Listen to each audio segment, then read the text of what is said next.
देश की जनता ने ये झूठ और नफरत की जो पॉलिटिक्स है उसको कबूल इस देश ने नहीं किया। इतनी बात मैं गारंटी से कह सकता हूं। बीजेपी और बीजेडी का क्यों नहीं हुआ ऐलान? नंबर 1 और नंबर 2 का अलायंस कभी नहीं होता, और अगर उनका अलायंस हो जाता तो मैं समझता हूं बीजेपी को स्पेस थोड़ा ज्यादा मिल जाता। अगर कोई एक बंदा है पूरे देश में जो उसकी स्पिरिट को का प्रतीक बन सकता है तो वो है डॉक्टर धर्मवीर गांधी।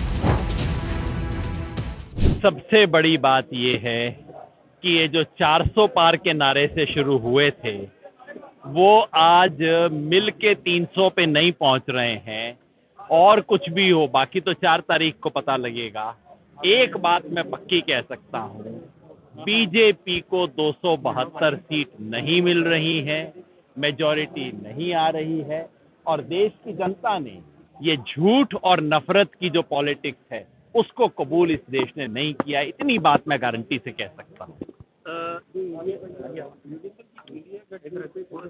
विरोधी है पंजाब को थोड़ा सा उस पर निशानियां चिन्ह लगा रहे हैं कि हरियाणा में तो आप गठजोड़ किया हुआ है लेकिन पंजाब में नहीं है, तो इनका कोई स्टैंड ही नहीं है गठजोड़ की। दुनिया में हमेशा नंबर 1 और नंबर 2 पार्टी गठजोड़ कभी नहीं करती।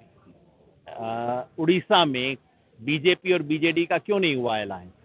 नंबर 1 और नंबर 2 का अलायंस कभी नहीं होता, और अगर उनका अलायंस हो जाता तो मैं समझता हूं बीजेपी को स्पेस थोड़ा ज्यादा मिल जाता। तो इसलिए इसको लेके इंडिया गठबंधन पे सवाल उठाने का कोई वो नहीं होता। और जहां तक पटियाला का ताल्लुक है, पटियाला में तो मैं समझता हूं कोई दूसरा विकल्प हो ही नहीं सकता।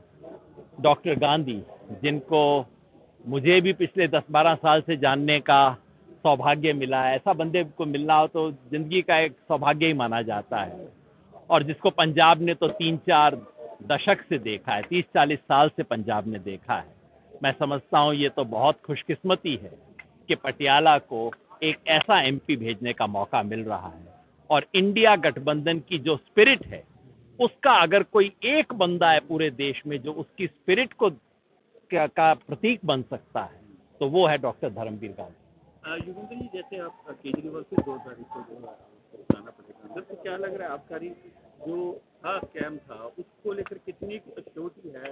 क्या लग रहा है कि क्योंकि केजरीवाल तो लगातार कह रहे हैं कि सियासत हो गया, मेरे को कोई एक पैसा नहीं वसूल हुआ, तो क्या लग रहा है कि आपको? देखिए, मैं आज भी कहूंगा, खुल के कहूंगा, जिस तरह से उनको गिरफ्तार करके जेल में भेजा गया वो गलत था।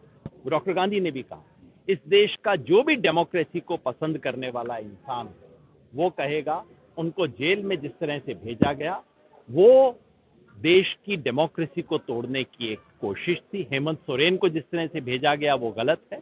विरोध अपनी जगह है और विरोध करेंगे, लेकिन डेमोक्रेसी को तोड़ने, बीजेपी डेमोक्रेसी को तोड़े और हम खड़े होकर तालियां बजाएं, ये कभी नहीं होगा। आप पूरे देश में घूम, कितनी लग रहा है कि सीटें आने की? मैं एक बात पक्का कह दूं, बाकी जैसे मैंने कहा, बाकी सब कयास हैं, अनुमान है, 4 तारीख को पक्का पता लग जाएगा। लेकिन एक बात मैं कह सकता हूं, बीजेपी को 272 सीट नहीं आ रही।